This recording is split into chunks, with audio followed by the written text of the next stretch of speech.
మాగుట్ల నియోజకవర్గ ప్రజలందరికీ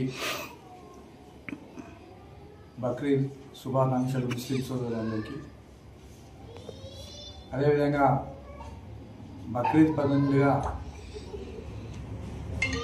వాళ్ళు భక్తి శ్రద్ధలతో త్యాగాలకు ప్రతీకగా నిలిచేది ఈ బక్రీద్ పండుగ.